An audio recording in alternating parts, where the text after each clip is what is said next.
Hello, powerful. It's Coach Lisa, your generative power coach. Today, I want to talk to you about the 4 stages of becoming competent, the 4 stages to mastery. This is a model that's been around a really long time. You'll notice that it's a pyramid that narrows as it goes up. That indicates that only a small percentage of people achieve unconscious competence. Let me explain what these levels are, and then I'm going to give you some examples. First of all, unconscious incompetence. You start out doing something, you are unaware of how bad you are at doing something. You just have no idea. You think you just show up and you're perfect at it. That's unconscious incompetence. It's also referred to as wrong intuition. So if you think you're going to rely on your intuition to do this thing correctly, your intuition doesn't know enough to steer you in the right direction. The second level, conscious incompetence.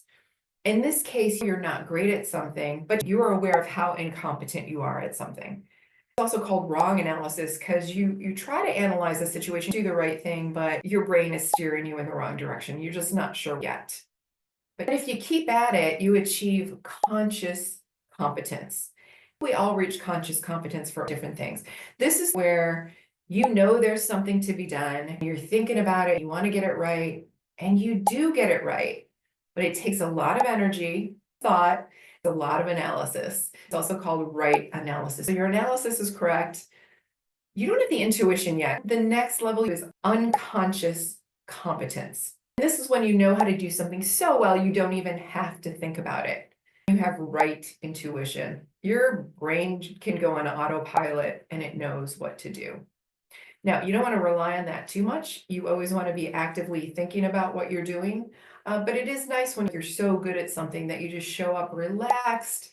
You can listen, be totally present, and things come out right. If you want to show up powerfully in a meeting as a leader, as someone who has creative ideas and with gravitas, you might not even realize that there's an art, there's a skill to this. You have unconscious incompetence. You sit there and you're not sure how to work yourself into the conversation. You have some ideas, but you don't share them. You don't know how to. Everyone else is talking and you're not sure how to interject your ideas. Maybe you do try to share your ideas and they just don't come out right. You're not alone. We've all been through it. That's unconscious incompetence. And then you keep working on it. You look around, you see that people are behaving in certain ways, how they choose the times they're going to interject. You keep trying, but you don't get your point across. You're conscious, but not competent yet. Conscious incompetence. You keep trying. You observe people around you, work with a coach, watch some videos. You go back to another meeting, you've got your notes down, practiced what to say, and you've observed the other people in the meeting so you know kind of when to interject and what they're looking for. You know the right words, and they pay attention and they're listening to you. But this took a lot of analysis. So this is conscious competence. If you keep trying, your intuition is telling you how to approach that. You walk into the meeting and you don't prepare as much as you did before. You know exactly what to do, the right words to say, the body language to capture people's attention and let them know you're serious. You even get to the point where someone doesn't repeat your idea louder and everyone thinks it's their idea. That's unconscious competence. This would apply to sports. Maybe you're powerlifting and you don't know what to do. You're watching people and you don't even realize you have to hold your posture a certain way, do a certain thing the right amount of weight to use and how long you have to hold it. And then you learn as you work with a coach, practice, watch videos, read books and blogs. So when you reach that level where you know exactly what to do, you hope that you would still be thinking it through for safety purposes. Have you ever gotten in your car and you're like, oh, my car just took over and it drove me somewhere? That's scary, but that was unconscious competence and not really thinking through, right? You have to be careful about the stage you're in, not get arrogant, and always be on the alert. As you work towards your vision, achieve goals, and take steps, a lot are going to seem really hard, but that's totally normal.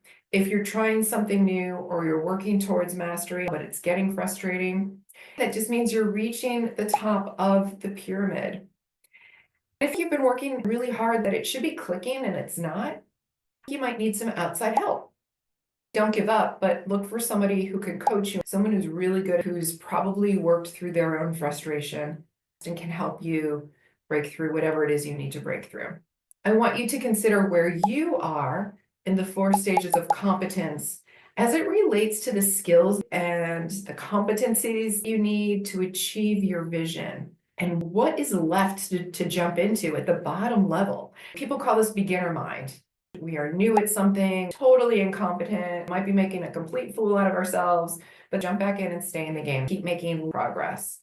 So think about how this relates to you, your vision and your goals. And as you do, I want you to stay powerful. Lesson learned there, and we can apply that to what we already know